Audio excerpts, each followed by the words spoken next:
Development Center. Very good, thank you. And you know Suzanne. Okay. So it's a national, there are district offices in just about every area of the country. They're usually located in the state universities. So there's one at South Tampa, I believe. There's a SBDC at Florida Gulf Coast University in Fort Myers, where I am. And we serve small and medium-sized businesses, which is defined by the Small Business Administration, which pays for most of us, as 500 employees or less, okay? There is no charge for the service. I'm not supposed to say it's free because we get paid, but there's no charge for the service, okay? So I highly encourage, this is a little ad. This is a pre-discussion ad I'm going through now, okay? So if you're a company or associated with a company of 500 employees or less, I really encourage you to reach out to them. There are people who deal with technology, but much more marketing, import, export, government contracts, lending, phenomenal organization. And through my life in IT, I actually managed and ran companies. Some of them were under 500 employees. And I used to small business, I used to meet these people and they would say, you should come, and I would say, I'm too busy and I know everything already. And then I retired and I joined this and I kicked myself in the ass for the rest of my life because I'm going, I would have done so much better if I had just reached out to these people. I took every wrong road along the way, so I encourage you to reach out to them. So that's the story. And I've been in IT most of my life, which is now almost approaching 150 years. So there you go. So this is, okay, we always start off with a quote, right? So this is a great quote. There are two types of companies. It's about 10 years old. Those that will be hacked and those that have been hacked and those who will be. Even this is emerging into one company that have been hacked and will be again. Now, does anybody know who said this? There was somebody who in 2012, which is I think when they said this, probably we hadn't heard of, and now everyone's heard of him. Everyone's heard of him. Robert Mueller said this, okay? And he also said terrorism does not remain, this is when he was head of FBI, terrorism remains the FBI's top priority, but in the not too distant future, it's going to be cybersecurity. And it proved out to be, to a large degree, true. Okay, and this is the scare slide. You're going to get screwed. This basically is telling you that, like Mueller said, if you haven't been screwed, you will be screwed, and you probably have been, and you're going to get screwed again, okay? And no one's immune. I think we all know this because we're here. We're in cybersecurity, so we're already here, so I'm preaching to the choir, okay? But there's hope. I don't know if you know this guy, Dmitry Alperovitch. He multi-entrepreneur, co-founder of CrowdStrike now, which is huge, which is like the latest thing and the latest thing. And again, he said in 2011 something very similar. The two companies, those have been hacked and those who don't know they've been hacked. But in 2018, he says, I've since modified the phrase. The first two companies still exist, but now there's a third type that will be able to successfully defend itself against intrusion. I think that's overly optimistic, actually. And you have to just assume that you can't. But it's promising. And what does he mean by that? Why would you be, well, first of all, people are more aware of it. There's no question people are more aware of it. I've been in this field a very long time. And trying to, and I'll use the word sell cybersecurity to CIOs and even IT people was a very, I'll call it a hard sell. I'd go in and I'd say, you need this and you got to spend money on it. And it's a very hard sell because it doesn't add to the bottom line. It doesn't reduce, it doesn't add to the top line. It doesn't reduce expenses. It's just an expense like insurance. It's just a pain in the ass. You're not going to make money on it.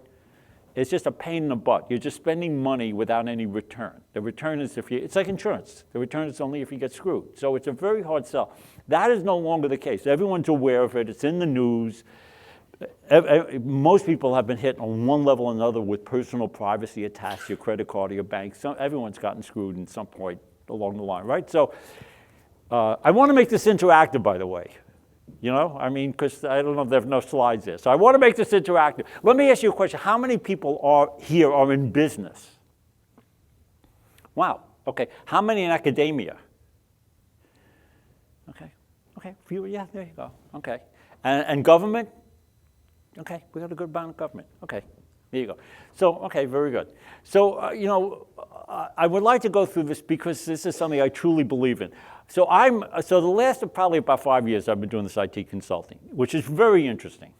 Like I was kind of doing it before, but now you meet a lot of clients, SMBs, I deal with startups. I really try to focus on that mid-market.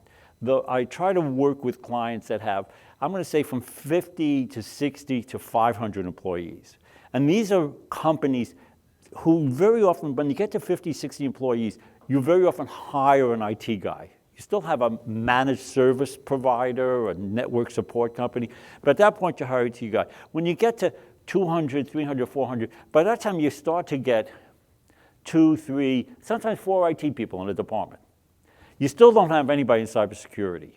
For the most part, these people are what you would call systems engineers. They rack and stack and Windows Server, and I could configure a firewall kind of stuff, but that's where it's at, you know, in terms of they know antivirus, you know, but it's not, you know, they're not CISOs, they're not cybersecurity people. They don't have the CISSP and stuff like that. You know, they're not that kind of people. So those are the people I deal with very often. And this is why I've been coming up with this. Okay, so what is, the first question is, what is a framework? And I write down here, it's a structure, it's a way of looking at things, it's a way of conceptualizing, it's a paradigm. This is actually from a slide that NIST, and I'm sure you've all heard, do we all know what NIST is? Most of us? Okay, we'll go into this, but I figured most of you know. Okay, this is actually, slide is 90% from NIST. It's a common language. That's a really good term. It's what's really, you know, it's a way of, it's the means by which you could collaborate. It is not a policy, it's not a maturity model, it's not a mature, you know, it's not a book, it's not a document, okay? And this is really what I'm trying to get at. This is what you need. Like, where would you rather play football? Where can you best play football? It's kind of defining. Without a framework, you don't have a conception. It's a way of looking at things. You know, think of a baby. It's not in focus. The world is not in focus for the first few days. You know, it takes every once in a while, you go, oh, that's a thing. This is a background. This is a foreground. It's that kind of thing. It's a way of talking about security. It's a common language. You know, you play, you know, and we've all, I don't know, you know, when you're a kid, I grew up in the Bronx, you know, you would play stickball and you'd make your own rules and figure, but you always started to figure out, there's first base, and you would say, there's first base. You had to get the structure going before you're just going to start playing, you know, you got to figure out where's home plate, you know, where are things at, you know. It was more stoop ball at that time. Most people probably don't know what that is, but you need a stoop. Okay, so, okay. So this is what it's all about. This is what I'm trying to get at, this framework, this common place. And why do you need a cybersecurity framework? Well, without it, you get into what I call the numbers game. So you have, and there's nothing wrong with this. And I was talking to somebody, we were talking this morning. And really, when you get to a small business, home business, very often it's fine to say, hey, you got to do these 5 things. You got to change your password every 3 months. Wherever you could use 2-factor, you know, you get into the number game. You need an antivirus. You got to patch regularly. Giving them those, you know, the CIS 20, or, you know, giving them 20 is too much. Giving them those 5 things, it's very important. It's critical. Sometimes it's the only thing they can handle. But when you get to and that's great. But for them to grow, for them to expand, the requirement for a framework, a way of talking, a way of looking at cybersecurity, a way of seeing the whole thing, so that you could put these, it's not just a bunch of things. We've gotten, for most people, cybersecurity is the list. Am I doing these 5 things? Am I doing these 10 things? So, or it could be a number of tasks. Sometimes it's products. You need a firewall, you need antivirus, you need anti-spam, and you mentioned 5 things. You got the 5 things. Okay, you're secure. It's that kind of thing. Or you go in and people are cybersecurity experts and they give them the 5 tasks. You got to keep patching. Every 3 months you got to change your password. So you have these tasks. But without a framework, you run into some issues. I say even I did this. This is something going back, I think it was about 4 years ago. And I produced this document, which the SBD distributed, which was the 11 ways to secure your home office. So I'm just saying I was even guilty of this. I'll call it the numbers game. And very often the cybersecurity thing gets up to be a numbers game. It's like, you got to do these 8 things. The problem with the numbers game is, when's enough? Is it 8? Is it 12? I've grown from 10 to 15 people. Do I have to do 3 more things now? CIS says 20. This one says, and the ISO I think has a whole bunch more. When am I covered? Again, there's no way of looking at this. There's no framework. That's the back of the room and this is the front kind of thing. Am I making sense? Are you? Yeah. Okay. So a part of the problem without a framework is, well, I said it degrades into a numbers game. You need these 5 things, you need these other things. The other problem is you don't have, and the word is maturity model. You don't have this, am I getting better or am I getting worse? Is it that I'm getting better that I have 5 more things? I had 8 things that dealt with security and now I have 12 pieces of machinery? Am I more secure? Now am I getting better at security? Is that the way I judge it? I was mentioning to somebody, someone told me at the last RSA convention in San Francisco, there were 650 exhibitors. So do I have to buy 650 things? Is that how I become secure? Like, where does this end? The whole concept of maturity model. Have people heard about maturity model, that concept? Okay. It's a fascinating concept. It's been around for years. People get certified. What is it, CCIM, I think? You get certified in maturity models or something like that. And it's how do you figure out that you're growing? How do you figure, and especially on a consultative basis over time, how do we make sure that there's a path here, that we're going someplace, And it could be things. It could be we're adding things. And the word maturity, I've been thinking a lot about this because I've been going over maturity models and cybersecurity models. And the word maturity, and think of, and it really has to do with, think of individuals, so people, and maturing. You think of risk assessment. And you think of what you're doing when you were 18 years old, you were 15 years old, at 25, and then you have a family and you're 40 or something. When you're young, you don't think about risk. You're doing really stupid things, you don't think about it. And as you get older, you start planning ahead, you start saying, gee, if I do that, I might, I shouldn't. Risk becomes more important, and you start planning things out over risk. You mature.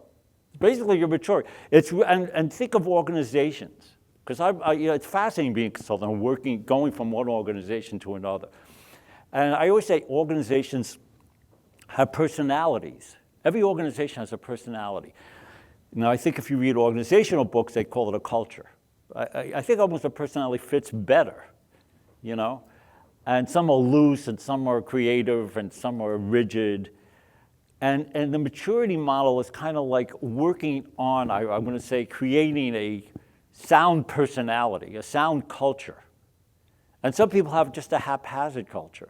So again, without a framework, just to get back to because without a framework, how do you know that maturity model or progress? How do you map your progress? How do you figure out what's the next step? Okay, we have these 8 things. How do I become more secure? And how do I look upon it? It's really visibility. It's the ability to look at cybersecurity. I'll put it that way. How many people have heard of Peter Drucker? Okay, the guy who really invented business management in a way, Fascinating fellow. He wrote over 200 million books. I don't know. It's crazy how many books he wrote.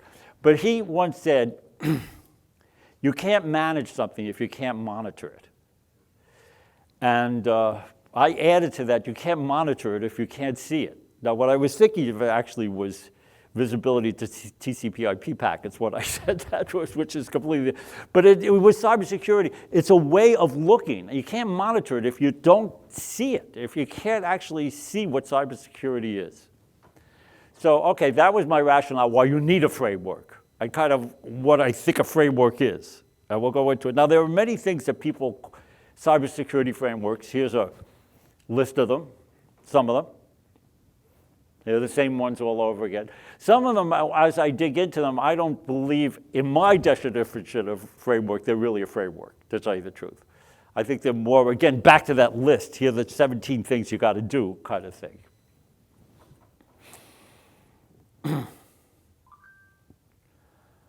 But the answer to which framework, I'm going to give you the answer because it's my answer. I don't know if it's the right one, but I think it's my answer, is the NIST framework, okay? And why the NIST framework? Well, first of all, it is actionable. It's very on the high level, on what they call the functional level. It's comprehensible. It's easy to understand. It leverages industry. It is the industry standard. It helps people prioritize, and it is flexible. So a little about NIST. It's an amazing organization. It started in 1901.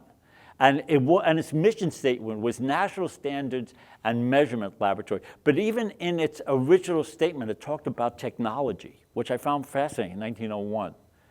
That it had the words technology in its mission statement in 1901. Of course, it meant a whole different thing there. I think it meant work, like technos, like work. It wasn't how we view technology today. And it really was a lot about radio broadcasting standards at that point. But again, in 2013, President Obama passed an executive order to develop a framework. It was around critical infrastructure, that there should be a framework on that. And NIST took this on and created this framework. In 2016, they came out with a NIST business for SMBs, which we were just discussing in the exhibit area. And actually, I find that not to be a good document. I'm not crazy about it. I find it actually more complicated than the general NIST framework document. I don't know what they were thinking. I don't know. I could be wrong, but I just don't think it's a great document for SMBs. And one reason why we should accept it, because when you get to the enterprise level, it is a standard. I have a little consulting firm where I deal with larger companies, with the companies over 500. And there, everyone's talking about NIST. You deal with companies that have 20, 50, 100 employees, they never heard of NIST. You say NIST and they, NIST? Like what's that? But once you get to a certain level, 700 employees, they have a IT department. They actually have a cybersecurity guy. They might have 12 people or 15 people on their IT and 2 cybersecurity guys. They're looking at NIST.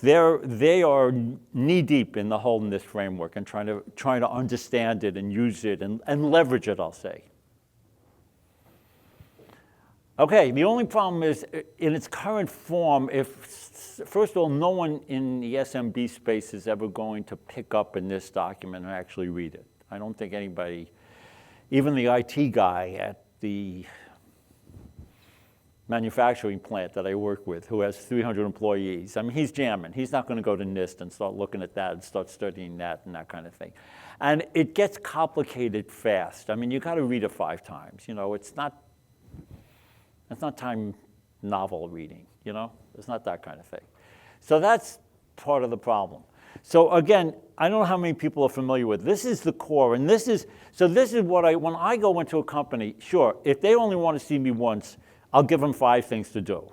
I'll give them 15 things to do. We'll go through the list. We'll go through the numbers game, Are you patching regularly? Are you updating? Or your applications updated regularly? Do you have somebody else doing it? Who's doing it? Whatever. We'll go through the list. But if we really want to get a handle on cybersecurity and live with it and realize this is our life. This is our life. It's like we have to make money, we have to reduce expenses, and one of the things we have to deal with is security and cybersecurity, and this is part of business. Then I have to introduce them, and it's really these 5 functional areas, because this is the vision. You know, I go through this, I give them this. I give them a piece of paper every time with the identify, detect, protect, detect, respond, recover. We kind of go over this. This is the framework. This is the buckets where you can put things in. This is where you see what the foreground and the background is. This is where you could see do a gap analysis. And it's really interesting once you get into this with people and you start to go through this and you start to, this is the eyeglasses. These 5 things. This is a lot more than this, obviously. Here's another look at this. Because this is the way that you could actually say, am I secure on all, not just I'm protected. What happens if something happens and I have to, first of all, find it, I have to detect it, I have to respond to it. How do I detect things? Sure, I got these, and we'll go through this, but what I find is a lot of the tools and a lot of the work is around protection. But if we all know at some point we're going to get screwed, we got to be able to figure out how to detect and respond to the freaking thing. We just can't spend our whole lives protecting. And a lot of it is without this model, you kind of get stuck maybe on one piece of it. You're not seeing the whole thing. So this is really, well, what am I talking about? What's this? Why did you come here? In a way, we're at this point. This is it.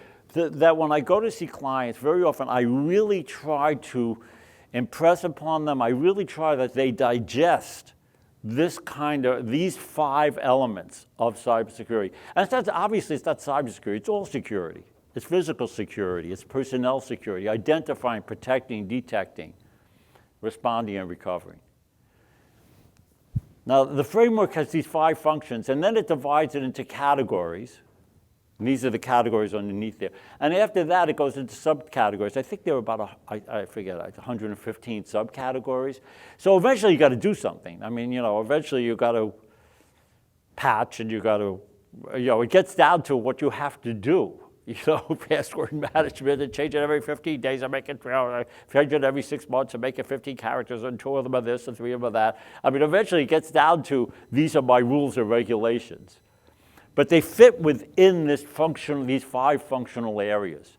So it kind of, again, I'm repeating myself, because this is the point of this presentation. It's a way of looking.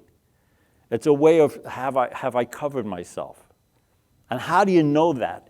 If you don't have this kind of, I'm identifying what my problems are, I'm protecting them. Am I doing anything to detect a cyber attack? Do I know what I'm going to do if an attack occurs? Do I know how I'm going to respond? To go over these things with your business, and when you're, and again, the common language. So when a business is big, like you're the IT guy and you're reporting to the CEO, or you're the CISO and the CIO, or you are going to a board meeting, that you have a way of explaining what you're doing to people. That you're not just saying, well, we have this, and we bought this, and we bought this other thing, and we bought this other thing. But there's a common language. This is what we're doing. That everyone understands these are the 5 process areas that we got to figure out, and we got to think of. We can't forget about any one of them. We got to, once a month, we got to go through these. Because this is the framework of, for example, the maturity model. Am I improving? Okay, let me go over these areas. Let me see. Like last year, well, let me see where I was with it. This is where you're going. Without this is the basis for the maturity model. This is the basis for the cybersecurity plan. Everyone talks about cybersecurity plans, blah, blah, blah, blah, blah. Usually the documents people write, or they get some template and they fill in the blanks. They might print it out and put it in their drawer, and that's the end of it. You know what I mean? So you need this kind of thing to go back to go, am I covered in all the areas? Again, the football field.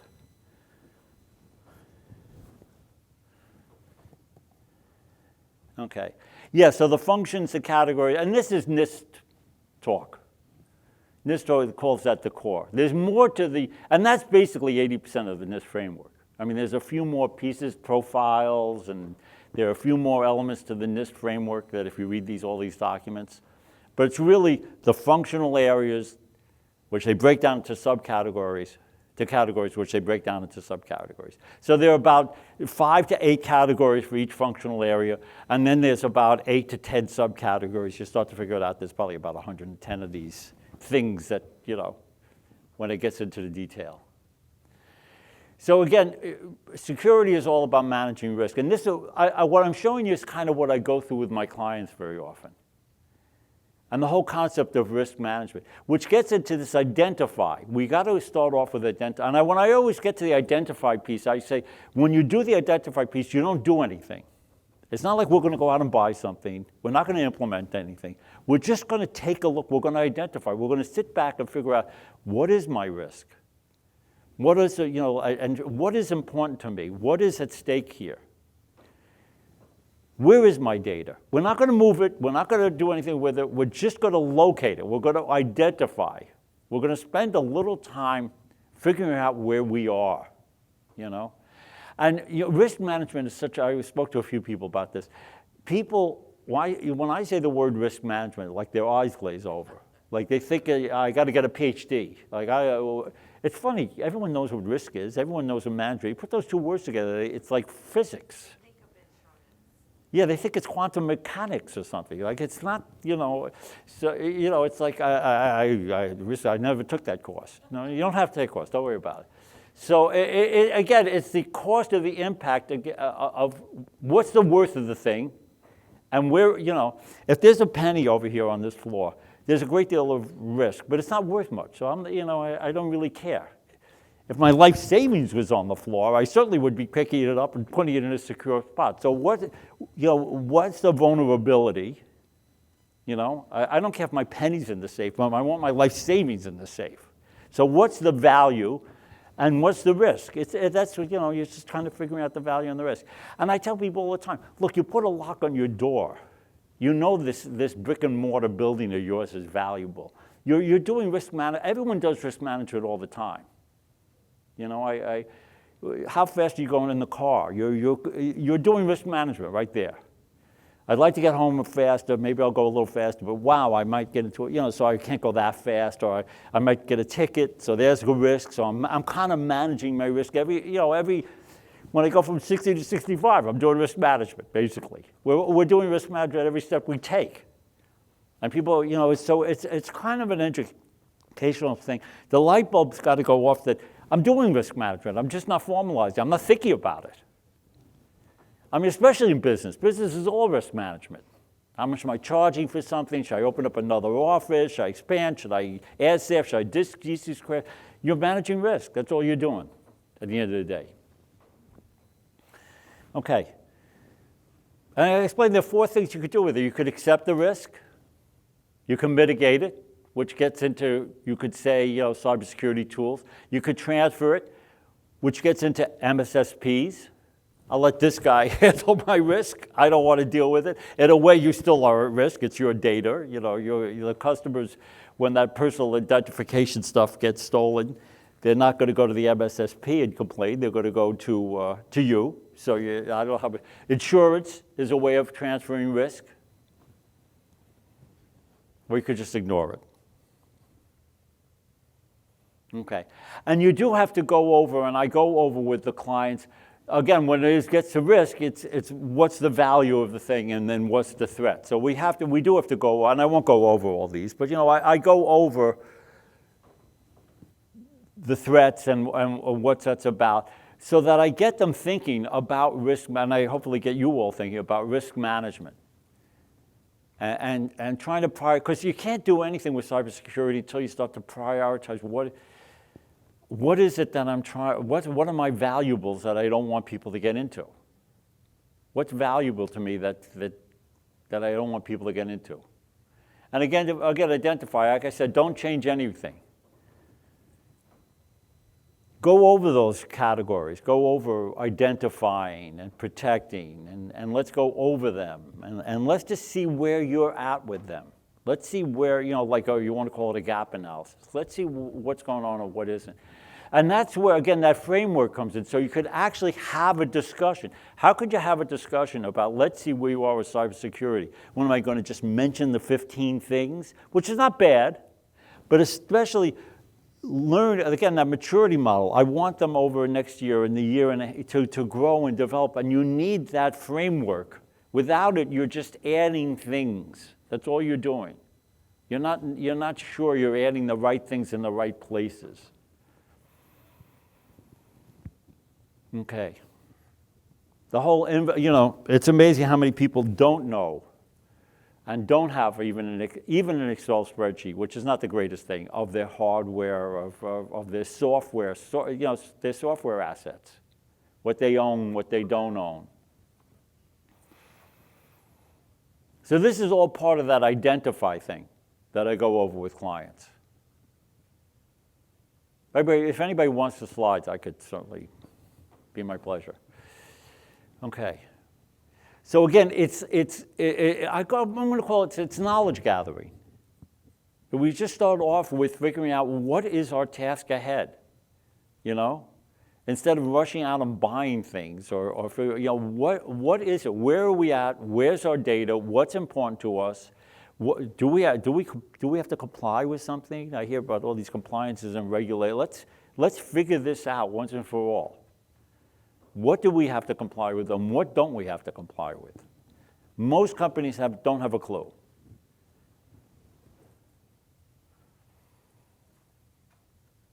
Okay, and then we get into protect. And I won't go through all of this, but obviously password management, spam filtering, this is part of that encryption. These are important things that I go over, which are on the protect side of life.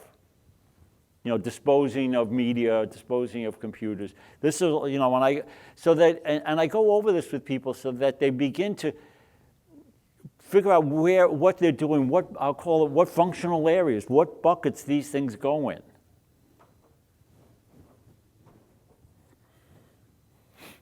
So all, again, the firewalls, all this stuff. Virtual private network, VPNs, all this stuff is on the protection side. Okay? Really important stuff. Very often I find that if people are doing things, it's very often here, which is great, which is so important, which is really great. And again, that whole, the hackers call it social engineering, the human side, which we're learning, which is, again, has become 70–80% of the protection side is now working with your staff, that they slow down, that they don't click on every single email and that's 80% of cybersecurity now. That's getting more and more every day. When I first got in the field, it was all technical stuff. It was all hardware and software. Now the vast majority is really the human error. That's what that's what the hacker's going after, and that's what we got to train people on. Okay. And then the detect. And this whole thing that it's taking, it's taking shorter and shorter time for the bad guys to get in, and it's taking a longer and longer time for us to notice it. So less than 3 minutes for a hacker to get in, and over 7 months before we detect it. So how do we detect it? And this is a challenge. Antivirus and the spyware, this is, which kind of goes through, kind of overlaps protection and detection. But certainly AV is going to detect things. The problem very often with smaller companies, because really the best way to protect is monitoring your logs. Is really the best way to protect. And the problem is SMBs, there's no way in hell they're going to monitor their logs. First of all, logs are it goes on forever. It's a needle in a haystack thing if you don't know what you're looking for. They're all cryptic. I mean, it's, like reading logs is not a fun thing to do, so, it ain't going to happen, and which is too bad. Now, what has happened, and I was just talking to John over here from Inceptus, who's in the back, who has a SOC as a service, and I said, last year when I came here, I don't think there was one SOC as a service, a Security Operations Center as a service, because you really need a SOC. You need a SIM, right, a Security Information and Event Management thing, software or hardware in the cloud, whatever the hell it is, which costs 6 figures and is a complete pain in the ass to run, and you got to be looking at it all the time. And it ain't going to happen for any of my clients, I can tell you that right now. And you need a lot more, and you need professional staff, and it just ain't going to happen. The nice thing is that this year, if you go to that booth, there are probably 4 or 5 SOC as a service organizations out there trying to sell you something. And that's a good thing, and that's a great thing. And I think that's really going to help all of us in the business community as we get these new services that are coming along. But again, a lot of the detect is being aware. That malicious email, that stupid email that you get, what do you do with it? Okay, hopefully you didn't click on the attachment that says your invoice is late, or 6 Dunkin' Donuts, if you click on this or something, whatever that little candy that they throw in front of you is, you know.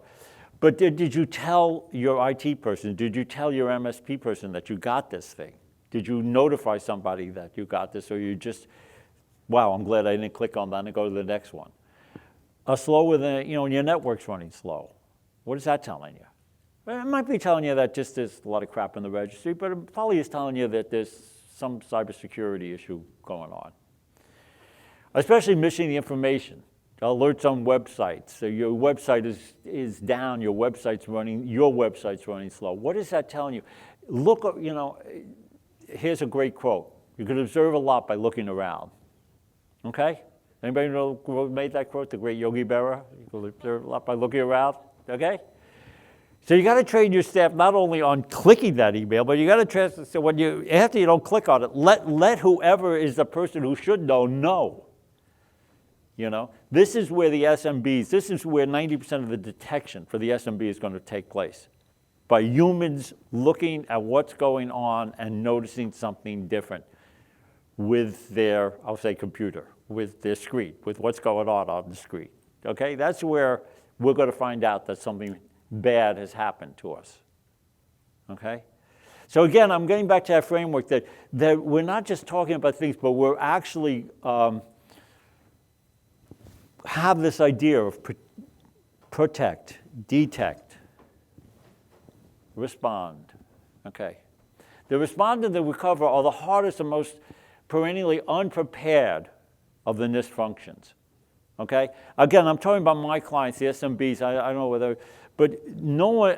We have password policies. Maybe everyone's have a firewall. All God's children have AV. But has anybody really thought about, after I get that ransomware screen, what do I do? 95% of businesses don't have a plan, have not thought about that. What do I do if, I just get this crazy malware attack? What do I do? Now, a lot of them I'll call my MSP, I'll call my network provider. Okay, that's okay. But I mean, again, that business that has an IT team, what are they going to do? Have they thought about it? Are they, most of the time they haven't. This respond and recover element, and that's why that NIST framework comes in handy. That's why a framework, so you could look at the whole picture, so you know that you're not missing anything.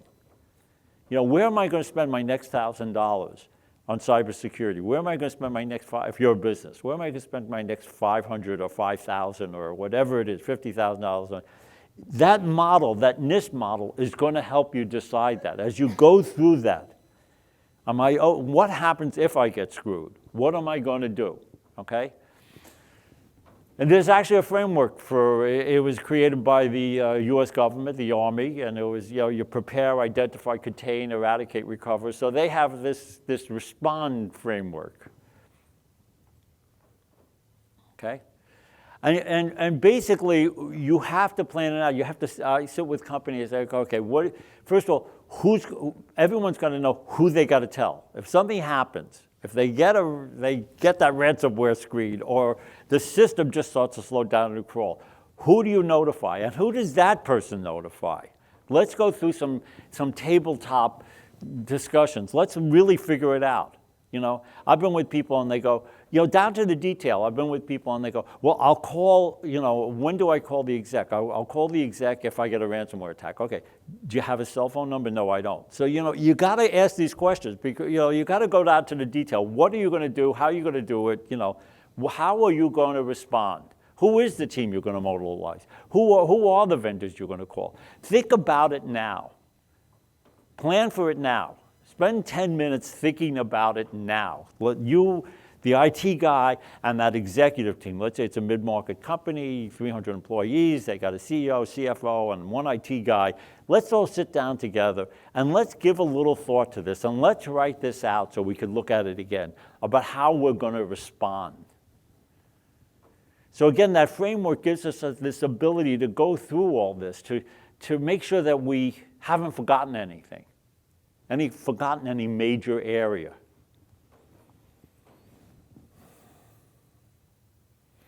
Okay. These are basically the thing again, John's here. Should you always disconnect your computers right away if you see something bad? Never. Okay. What do you think? You can find something that could be on there. If you need to run, do an image or something forensically, you might not want to get rid of memory. Because some of these fileless malwares, you turn off the computer, it's gone. So you'll never see that. Okay. Because I've read that's the first thing you do, but I thought there was something wrong with that. Don't pull the plug. Take it off the network. Yes. Take it off the network. Don't turn it off. Okay. Right. I knew there was something fishy about that recommendation. Thank you, John. Okay. He knows more than me. Okay, so, right. But going through this stuff is vital because you don't want to go through it. You don't want to figure this out when it happens. And, and again, that maturity model. The companies at first are not going to think about this. Then they're going to think about it. They're going to write it down someplace, but 2 months later, they'll forget about it. They're kind of adolescents, But as you get older, you go, wow, we got to really embed this in the organization in some way. And how do we embed this in the organization so that we all know it? Even if there's staff changing, we all know it. This is the challenge. This is but you can't get to a maturity model without a framework. This is the point of this discussion. You can't get to a cybersecurity plan without a framework. You can't just start writing a cybersecurity. You can. Again, there are millions of templates. You can write it out, but it won't be alive. It won't be real until you have digested at least those 5 functional areas, and you look at the world through those 5. You see visibility. You see the world through those 5 functional areas. And then the recover. You got attacked. You stopped the attack. You mitigated the attack. But it ain't over yet. And this is another important piece which people don't think out. What has been stolen? What has been impacted? If it's my client and my customer's personal information, who do I have to notify? What am I legally responsible for? There are laws about this. You don't want to start looking them up while you're going through this. It's like that whole hurricane thing. You don't want to be buying the water and the generator when there's a hurricane. You want to plan this out way before. It's that kind of thing. Okay, the legal and regulatory requirements.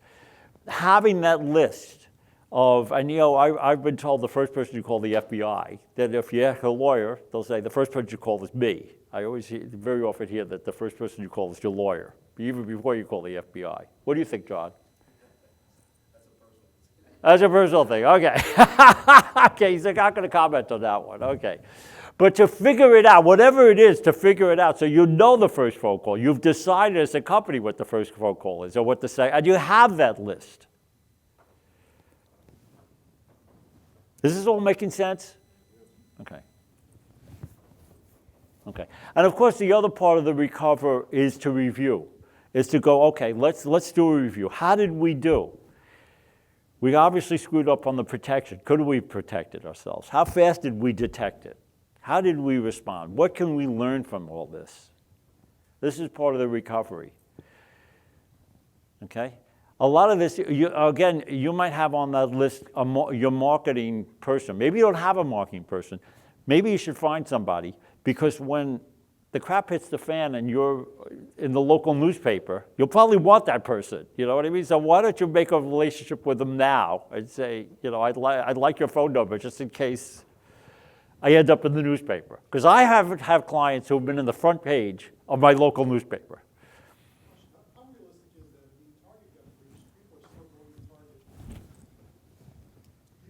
Businesses get breached on a daily basis, people still go shopping, still go eating. Yeah. They don't stop using those places of business. Okay.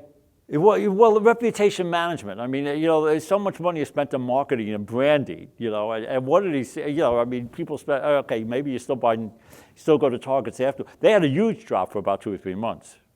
You know, people actually stopped going there for a few months. I mean, they recovered, but they lost a few billion, I'm sure, along the way. I mean, they're doing okay. I'm not crying, but.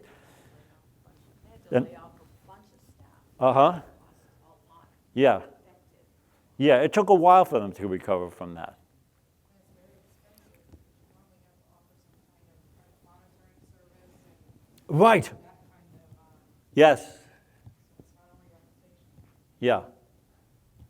Right. Right.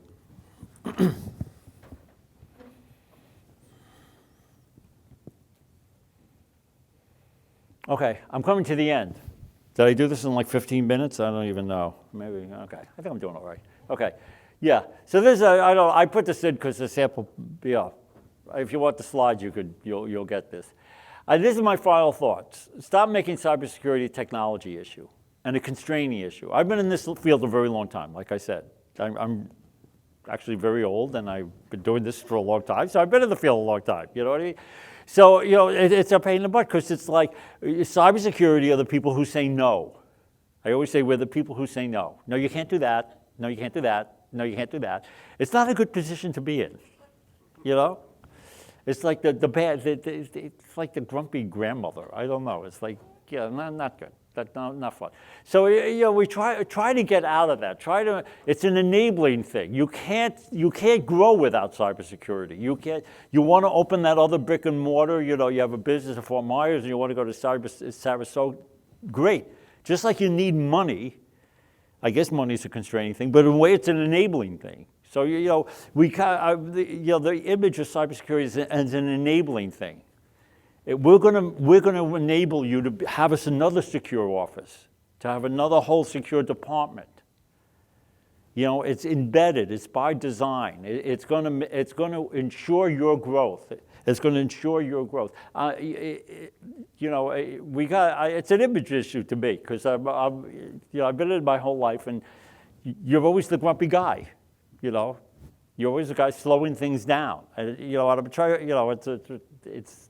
Yeah, okay. And again, you know, working closely with human resources, CFO, you know, I always say cybersecurity is a team effort. And it's a huge team. It's your whole staff. It's certainly your executives. You cannot, you alone, it's bullcrap, you know, like you're not going to defend the world. And it's all your vendors. It's that whole ecosystem. It's all the manufacturers you deal with. It's very often your consultants. It's a very large team effort. It's certainly HR. HR is huge in this whole thing. So it's a very team effort. I think that's my last slide. And it is. So there we are. Any questions or comments or? Yes?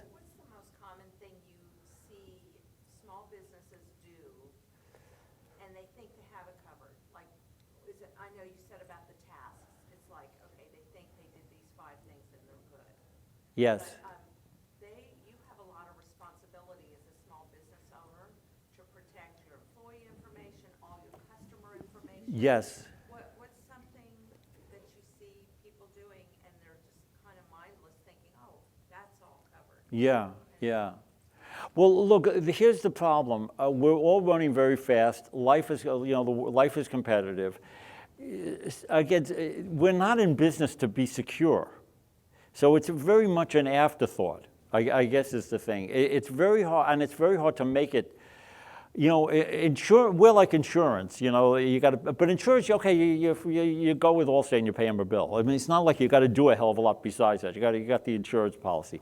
This is a level of continuous effort, you know, and when, okay, you get to an enterprise level, you have an IT team, you got a security team of, you know, you got 100 people in IT and 12 of them are in security.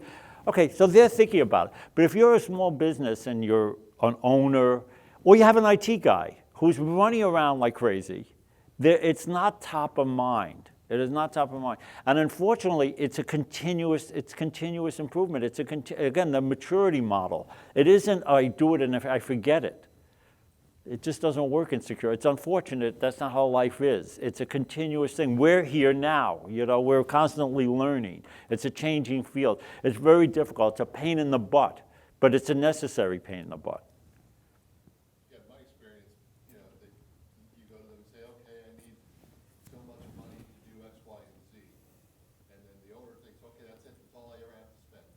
You don't get it, okay, well, next year you gotta spend that plus, and then that plus. And it's never growing budget, but yeah, customers don't understand. I'm a business owner and I whine too when I get it. Yes. I have to whine that too, like you just think paying the monthly bill for the IT people is enough, and it's like, what? I have to spend money. Right, it's certainly part of the cost of doing business. Yeah. Yeah, that's interesting. Yes? I think too, I don't know, in my experience, I'm an IT person, Yes. so I'm the one who's asking for the money as well. But when you get approval and you outsource particular things, I think reporting is very important. Because you cannot just hand it over to, I'm sorry if there's any in here, to an MSP and say, they're doing my job, or they're doing their job. You must diligently make them produce evidence of what they are doing, and how do you know, like, you tell me how, okay, well, what does that mean to me? Because just because you outsource it, doesn't mean that it's always being done. So true. It's a managed service provider. Yeah, they used to call them value-added resellers. Network support people. Now they call themselves MSPs because they want a monthly bill instead of time and material, so they call themselves MSPs. Yeah. You know, this is so true. And again, okay, so MSPs, managed service providers, which we used to call maybe 10 years ago network support companies, value-added resellers because they used to sell the hardware and add value. Now they're called MSPs. This is another thing. So this is a bunch of people, and sometimes I call it the guy in the truck. You know, sometimes it's like 50 or 100 people, the MSPs. But they're general. Very often they're generalists. So they're people who know about Windows servers. They know how to deploy a firewall, but they're not, very often, they might have 10 or 15 engineers. None of them are cybersecurity people. If you said, what's NIST, probably none of them have heard of that, okay? So who's, you know, as Cicero said, who's guarding the guards, you know, kind of thing. And even the MSSPs, you know, you're so correct. I have a friend who's a CISO of a $2 billion company. So they got a SIM. They spent, I don't know, $250,000 for the SIM. And they got an MSSP to run the SIM. They outsourced the management of the SIM to an MSSP. This is before he got here. So he was hired. He became the CISO of this $2 billion company, national company. He starts looking at it. Not only, they never monitored it at all. They were getting, I don't know, a lot of money, $5,000 a month, $6,000. They never, it's not like they did a bad job. They didn't do any job. He realized they weren't monitoring it at all. They were getting, you know, tens of thousands of dollars a year, maybe hundreds, I don't even know. They weren't monitored at all. So that's an example. So who's, you know, and I go through this because especially the MSPs, they go, well, I got someone looking at my system. Let's meet with them and see how cybersecurity they are aware of. You know, they might be doing the patching, they might be doing that element, but do they really understand? Do they know what log management is? Because they're only outsourcing it to another company. Very often. Very often they're outsourcing to someone else who's doing these automated deployments of AV and patch management and all that stuff. Understand it themselves. Right. They hire that company. They hire some national company that's just kind of doing that on some, yeah. Very good. Yes? Because we're fixing to get rid of ours. You know, the first thing you want to understand is, as a small firm owning 3 tax companies, one of the things I want to disagree with you. Yes. That this is something that you can leverage. If you take the skills of a farmer and that cow that gives you milk, and you place that cow in the barn, that's your security. You prepare that I'm protecting the cow that gives me milk, that makes the cheese. Right. And provides all these other things. So that's cybersecurity. Mm-hmm. Its most simplest form. Yes. The idea of being able to have cybersecurity and to be able to lay out a plan and think through it, all of that stuff that you're buying, that's tax advantage. You can then be able to write that off. So it is, capturing of dollars. You're not going to capture it dollar for dollar, but you can then be able to write a portion of it off. So having that purchase of software, hardware, and the person that you have managing that, you can leverage that, okay? So there are ways to be able to think through this and to be able to know that if I'm going to protect my business, I need to have software, I need to lock the doors, Right. and I need to make sure that the keys are in protection, and I can then be able to protect the key somewhere else just in case my key get lost. So there are leveraging things that you do at home that you can bring to your business in a simplified fashion and move from a manual process to an electronic process. And it's careful thinking of it. Right. But there again, you don't know how to manage time, and you complain to me as a consultant about you don't have time. If this business is your lifeline, then you have time. You have to make time. And time is very, very important. Yeah. Time's a question of priority. Absolutely. Yeah. You got to prioritize. Now, it's just about 3:30, so I have to officially dismiss this class. And, but feel free to hang out and chit-chat more. And thank you so much.